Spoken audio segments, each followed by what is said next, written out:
నాకు అందించాలి మీరు గావకు అవకాశాన్ని ఆయుధాన్ని మీరు నాకు అందించాలి.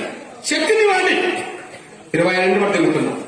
నేను ఒక్కరిని ఎమ్మెల్యే కావడం సమస్య కాదు, నేను ఒక్కరిని మంత్రి కావడం సమస్య కాదు, నేను ఒక్కరిని కేంద్ర మంత్రి కావడం సమస్య కాదు.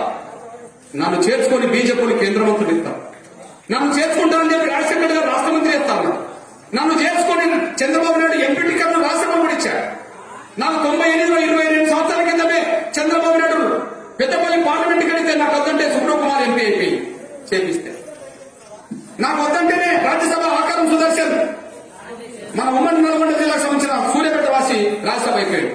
నాకు వద్దంటేనే ఎమ్మెల్సీ రాజేశ్వరరావు అనే ఆయన అయిపోయాడు. నాకు వద్దంటేనే వరంగల్ సీట్ రాజన్నకు వెళ్ళిపోయింది.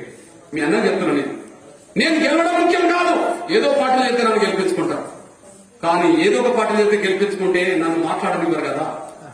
నా గొంతుగా నా జాతి గురించి సమాజం గురించి మాట్లాడుతుంటే స్వతంత్రంగా అసెంబ్లీకి వెళ్ళాలి, స్వతంత్ర పార్లమెంట్కి వెళ్ళాలి, అప్పుడు మాత్రమే ప్రజలు మాట్లాడుకోవాల్సింది.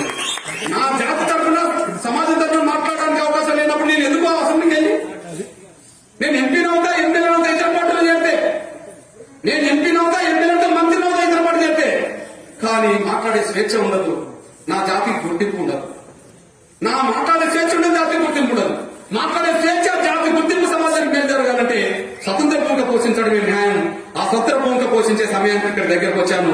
మీ అన్న చెప్తున్నాను, నిజంగా స్వామ్యాల మీద గౌరవం ఉంటే, అంబేద్కర్ ఇచ్చిన ఓటు మీద మీకు నిజంగా గౌరవం ఉంటే, మీరు ఓట్లు అమ్ముకోకుండా మాదిగ బిడ్డగా, దండల బిడ్డగా ఎవరిని ఇక్కడ అభ్యర్థిగా నిలబెట్టినా ఆత్మసాక్షిగా మీరు అందరూ ఓటు పరంగా నిలబడగలిగితే, ఓటు పరంగా నిలబడితే, నేను 20 ఏళ్ల క్రితం ఒక ప్రకటన చేశా.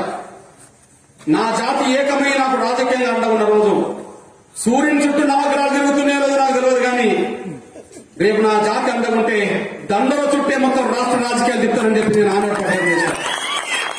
ఇప్పుడు నాగార్జున సాగర్ లో మీకు ఒక గొప్ప అవకాశం వచ్చింది. ఆ అవకాశంలో మీరు అండగా నిలబడగలిగితే ఒక్క నాగార్జున సాగరే కాదు, 119 నియోజకవర్గాల్లో రాజకీయాలన్నీ మన చుట్టూ తిప్పే పరిస్థితి నాకు వస్తుంది. ఆ అవకాశాన్ని, ఆయుధాన్ని నాకు అందించాలని చెప్పి నేను సవినంగా మీ అందరికి విజ్ఞప్తి చేస్తూ 26 సంవత్సరాలు ఉద్యోగం చేసిన